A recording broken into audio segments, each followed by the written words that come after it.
Programme में एक बार फिर खुशामदीद। कलअदम टीटीपी की दिफाई शूरा के सरबराह दहशतगर्द नसरुल्लाह महसूद उर्फ मौलवी मंसूर को बलोचिस्तान से गिरफ्तार कर लिया गया। नसरुल्लाह महसूद ने अफगान तालिबान, भारतीय खुफिया एजेंसी रॉ और BLA के गठजोड़ से मुतालिक अहम इंकिशाफात किए हैं। नसरुल्लाह महसूद ने वीडियो बयान में बताया है कि उसने पाक अफगान बॉर्डर पर पाक फौज की चेक पोस्टों, वजीरिस्तान और DI खान के इलाकों में भी तकरीबी कार्रवाइयां की। नसरुल्लाह महसूद ने कहा कि वो तस्दीक के साथ कह सकता है कि TTP का सारा निज़ाम, खुसूसन माली निज़ाम के पसे पुश्त भारत है। TTP रहनुमा मुफ्ती नूर वली महसूद ने काबुल में भारतीय सिफारत खाने जाकर बदनामे ज़माना खुफिया एजेंसी रॉ के हुक्काम से मुलाकात की, जिसकी मुकम्मल पुश्त पनाही मौजूदा अफगान हुकूमत कर रही है। मौजूदा अफगान हुकूमत TTP को न सिर्फ माली मदद फराहम कर रही है, बल्कि इनकी ट्रेनिंग और अफरादी क़ुव्वत भी फराहम कर रही है। मुफ्ती नूर वली समेत TTP की तमाम क़यादत अफगानिस्तान में मौजूद है। TTP के तमाम कमांडर अफगानिस्तान में खुलेआम घूम फिर रहे हैं, जबकि BLA मजीद ब्रिगेड का कमांडर बशीर ज़ेब भी अफगानिस्तान में ही मौजूद है। ये सब आपस में मिलते हैं और इनके पीछे रा का पूरा हाथ है। दहशतगर्द नसरुल्लाह के इंकिशाफात से बहुत से अहम सवालात खड़े होते हैं। कोई शक नहीं कि भारतीय खारजा पॉलिसी में पड़ोसी दुश्मन और पड़ोसी का पड़ोसी दोस्त वाली चांकियाई खारजा पॉलिसी का असर रहा है। भारत ने रोज़े अव्वल से ही अफगानिस्तान को पाकिस्तान के खिलाफ इस्तेमाल करने की कोशिश की। अभी पाकिस्तान वजूद में भी नहीं आया था कि पख्तूनिस्तान का शोशा छोड़ा गया। अफगान बादशाह जाहिर शाह के दौर से लेकर रूस नवाज अफगान हुकूमतों के दौर में भी अफगानिस्तान को पाकिस्तान के खिलाफ इस्तेमाल करने की कोशिश की गई। 9/11 के बाद पहले हामिद कारज़ाई, फिर अशरफ गनी के दौर में भारत ने जहां एक तरफ अफगानिस्तान में सरकारी इमारतों और दूसरे शोबों में भरपूर सरमाया लगाया, वहीं अफगान सरजमीन को पाकिस्तान, खास तौर पर KP और बलोचिस्तान में दहशतगर्दी के लिए भी इस्तेमाल करने के ठोस शवाहिद सामने आए। TTP के लिए अफगान तालिबान का नर्म गोशा भी एक मालूम हकीकत है, मगर शरई निज़ाम के नफाज का दावा करने वाले अफगान तालिबान और भारतीय एजेंसी रॉ के गठजोड़ से पाकिस्तान के खिलाफ दहशतगर्दी मजीद तशवीशनाक सवालात को जन्म दे रही है। क्या मोदी के पहले दौर में सामने लाई गई डोवेल डॉक्ट्राइन के मकरू अज़ाइम का चेहरा मुकम्मल तौर पर बेनकाब होने लगा है? क्या अफगानिस्तान के नाम नहाज सेकुलर हुक्मरानों की तरह अब इस्लामी अमारात अफगानिस्तान के हुक्मरान भी पाकिस्तान के खिलाफ मुकम्मल तौर पर भारतीय कठपुतली बन चुके हैं? बलोच इंतहा पसंदों और तालिबान का नेक्सस पाकिस्तान के जियो स्ट्रेटेजिक मफादात को कितना मुतासर कर सकता है? अफगान तालिबान से काफ़ी अरसे से एंगेज रहने वाले चीन का अब इस ताज़ा सूरत हाल के बाद क्या मौक़िफ़ होगा? और सबसे बढ़कर पाकिस्तान के पास भारत, अफगान तालिबान, TTP और बलोच इंतहा पसंदों के नेक्सस के मकरू अज़ाइम को नाकाम बनाने के लिए क्या क्या ऑप्शंस हो सकते हैं? इसी मामले को डिस्कस करेंगे। सवाल इस तरह से, भारतीय एजेंसी रॉ, अफगान हुकूमत, TTP, BLA नेक्सस, क्या पाकिस्तान कभी भी अफगानिस्तान को समझ नहीं पाएगा? शहजाद चौधरी साहब, ये जो मामला सामने आया और ये जो बयान वीडियो सामने आया है, आपके ख्याल में पाकिस्तान कहाँ किस मामले को समझ नहीं पाया और किस तरीके से सॉर्ट आउट किया जा सकता है इसको? अच्छा आयशा, आपके खूबसूरत मजमून को मैं कोई दिवाचा तो नहीं दे सकता, क्योंकि जो आपने कहा बिल्कुल 100% दुरुस्त है। ये हर पाकिस्तानी जानता है, किताबें भरी पड़ी हैं, लोगों ने लिखा, बोला, समझा, हम जानते हैं सब कुछ।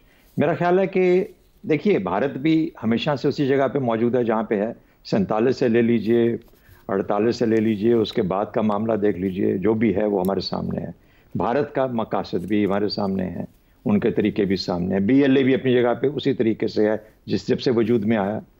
बलूचिस्तान BLA की जो बुनियाद है उसका भी हमें पता है कि कैसे अपनी जगह पे मौजूद आई। TTP का भी पता है कि वो कहाँ पे है, क्या करती है और क्यों है और किस किस के हाथ में खेल रही है। ये इन चीज़ों का तो हमें पता है। सवाल ये पैदा होता है कि वो चीज़ें जो 76 साल में दुरुस्त हो जानी चाहिए थी, वो क्यों अब तक नहीं हो पाई? उसके अंदर सियासी, मुआशी, तबकाती, समाजी मसाइल भरे पड़े हैं जिनको कि हमें देखना है और देखना चाहिए था। 76 साल में नहीं कर सके, 100 साल में हालात अंदाज़ा लगाइए क्या हो पाएंगे। लेकिन मैं जो बात कहना चाहता हूँ और जो आप सवाल पूछ रही हैं कि क्या हम समझ नहीं पाए, समझ बिल्कुल पाए। और अफगानिस्तान हमेशा से एक रास्ता है, एक राहदारी है इन तमाम कुव्वतों को, जो कभी कहाँ से आए और कभी कहाँ से आए और हम पे हमलावर हुए, और कभी हम जब सब एक कॉन्टिनेंट होता था उस पर कहाँ से हमलावर हुए। तो ये तो एक हकीकत है, ये रास्ता अपने तौर पर मौजूद है। आज पाकिस्तान का मुस्तकबिल इन 3-4 चीज़ों में बट चुका है और तकरीबन इस वक्त जिसे कहते हैं खदशात में बहुत ज़्यादा गिर चुका है। उसके अंदर फौजी सबसे बड़ा मसला सिक्योरिटी का। चीन आपकी मदद नहीं करना चाह रहा उसकी वजह से, और करना चाहता है तो कर नहीं पाता क्योंकि ये मसाइल मौजूद हैं। मेरे ख्याल में जब हमारी सिक्योरिटी के मामला, चाहे वो अंदरूनी है चाहे बैरूनी है, चाहे वो BLA से रिलेटेड है, चाहे TTP से रिलेटेड है, चाहे भारत से रिलेटेड है। ये सब दुश्मन है। ये दुश्मन मिलके हमला करते हैं, कभी अलहदा में करते हैं, कभी मिलके करते हैं। लड़ना किसने है, इसको सिक्योर किसने करना है? पाकिस्तानी अफवाज ने। कहीं और कुछ लोगों को भी अपना काम अदा करना होगा। दुरुस्त। जब तक वो अपना काम नहीं करेंगे, इस तरीके से एक और कुव्वत जो है उसको अपना फोकस बटाना पड़ेगा, और बट जाएगा, और बट चुका है। इसको खत्म करने के लिए और यकसुई के साथ इस जंग को लड़ने के लिए, इसकी बीखकनी करने के लिए, जिसके लिए अदा किया गया पिछली नेशनल सिक्योरिटी काउंसिल मीटिंग के अंदर भी, कि हमने जहां जहां पे इनकी जड़ें हैं वहां पे इनको खत्म करना है, उसके लिए फिर जंग करनी पड़ती है। और जंग की नौयत बदल चुकी है। वो जंग नहीं जो इंडिया पाकिस्तान की हुआ करती थी। अब जंग की नौयत बदल चुकी। उस तरह की जंग को इंटेलिजेंस बेस्ड होगी, उसके अंदर कुछ काइनेटिक ऑपरेशंस होंगे, अंदरूनी तौर पे लड़ी जाएगी, सरहदों पे लड़ी जाएगी, सरहदों का कंट्रोल शामिल होगा, बाहर लड़ी जाएगी सरहदों से, शायद मुख्तलिफ किस्म के कोवर्ट ऑपरेशंस के साथ।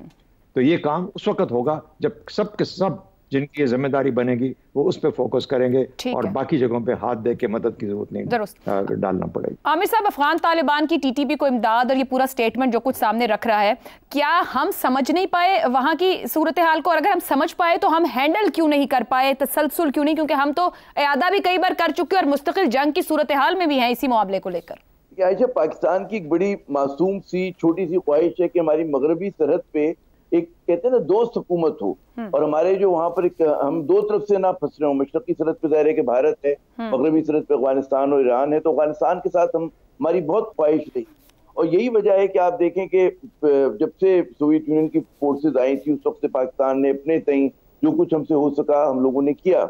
उसके ऊपर यकीनन लोगों की रिजर्वेशन भी है कि करना चाहिए था, नहीं करना चाहिए था। लेकिन ये जो इस वक्त मौजूदा सूरत हाल में फंसे हुए बहुत सारे सवालिया निशानात को जन्म देता है, और उसको इतना आसानी से नहीं कह सकते कि जी अफगान तालिबान ने बिट्रे कर दिया, फला ने कर दिया।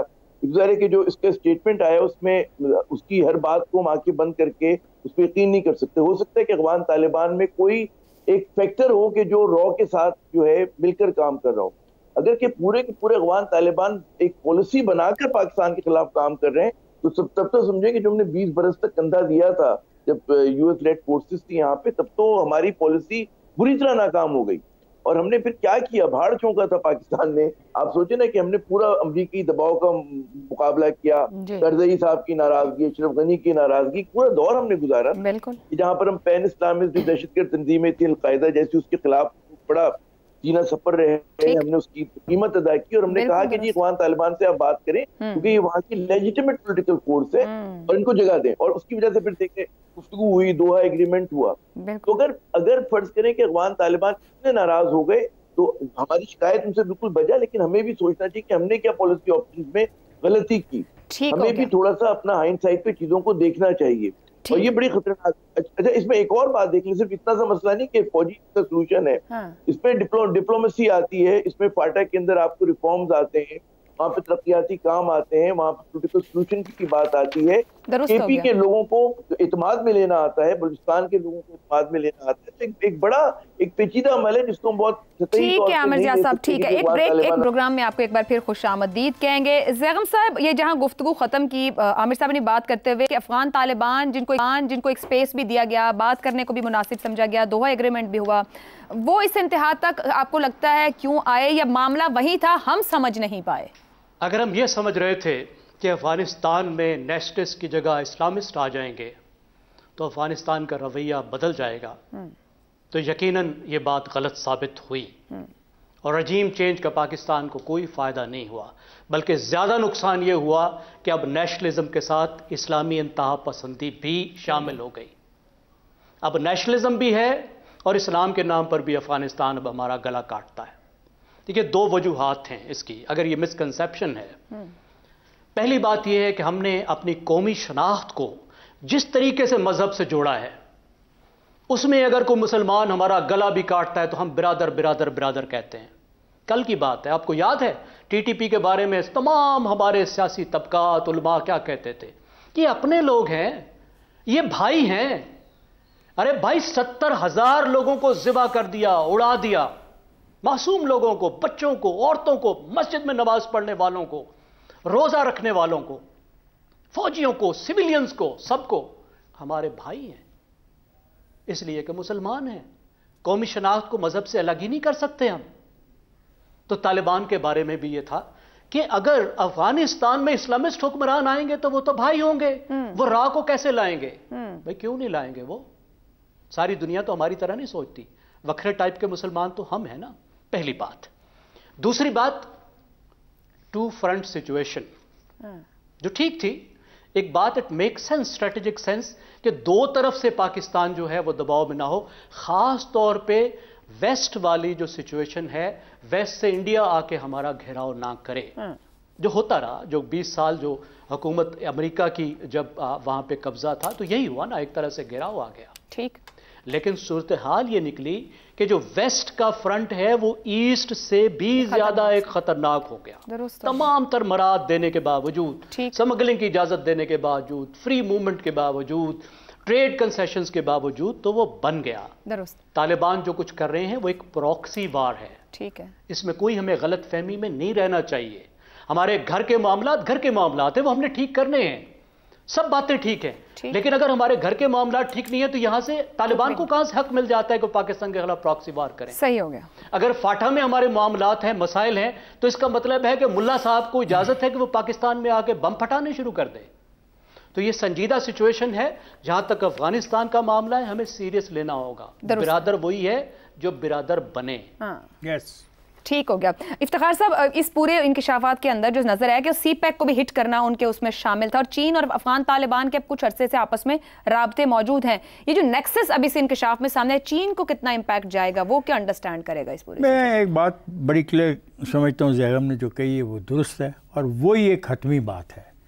जब आप रजीम चेंज करने की बड़े नारे मार रहे थे और बड़े खुश हो रहे थे, और चाय की प्यालियाँ आप वहाँ पर लेके फिर रहे थे और दिखा रहे थे, आप तबाही का एक नया रास्ता खोल बैठे थे। एक उनकी नेशनलिज्म पख्तून, वो अपनी उस जगह पे पहुंच गई है जहाँ 40-50 साल में नहीं पहुंची। सही। और फिर उसके साथ इस्लामी टच जो आप देख रहे हो, और जो नसरुल्लाह के इंकशाफात हैं वो मजाक नहीं है, वो हकीकत में मबनी है। और मैं समझता हूँ कि जो इंतहा पसंद रवैया बलूचिस्तान में अपनाया हुआ है हमारे दुश्मनों में, वो उसकी कॉन्टीन्यूटी है। तहरीक तालिबान पाकिस्तान के लिए जो हमारे मुल्क में एक नरम गोशा पैदा हो गया था, जी अपने हैं, कुछ ना कहा जाए, प्यारे हैं, ये वो लोग जिम्मेदार हैं, ये तमाम वो लोग जिम्मेदार हैं जो इनको वापस लेके आए पाकिस्तान की सरहद के अंदर भी। अब मसला ये है कि सरहद के अंदर से भी और सरहद के बाहर से भी मिल के जो हमला हो रहा है, इसका हमें हल ढूंढना होगा, और इसका हल तभी मुमकिन है कि पाकिस्तान के अंदर से इसका हल ढूंढना होगा। ये बहुत इंपॉर्टेंट चीज़ है। हम फंस रहे हैं, और हम ये जो है ना, एक होती है तल्लक का वास्ता कि हम मुसलमान हैं, तो दुनिया के मुसलमान भी तो हमारे मुसलमान हैं ना, तो उन सारे मुसलमानों को भी फिर पाकिस्तान के अंदर आमद की इजाज़त दे दो, और उनको भी कहो जहाँ मर्जी आएँ, जिस मर्जी शहर में आएँ, जिस मर्जी शहर के अंदर कब्जा कर लें और बैठ जाएँ। ऐसा नहीं हो सकता। ड्यूरेंट लाइन एक हकीकत है, ये हकीकत रहेगी, इस हकीकत को मेंटेन करना है, और पाकिस्तान की अफवाज को अपना किरदार अदा करना है। और ये चंद दिन पहले जो फैसला हुआ है दहशत गर्दी के खात्मे के ख़िलाफ़ और शर्त पसंदी के ख़िलाफ़, और जो लोग उस फैसले के ख़िलाफ़ इकट्ठे हुए हैं, उनके बारे में सोचना पड़ेगा कि वो क्या चाहते क्या हैं। दहशतगर्दी से निमट इसी का तसलसल दरकार है। जितने साल में दहशतगर्दी इस मुल्क में पनपी है, कम से कम उतने साल चाहिए तसलसल से किसी पॉलिसी को चलाने के लिए जो जमीन की जड़ों से लेकर उसके तनावर दरख्त बनने तक हमारे साथ चले।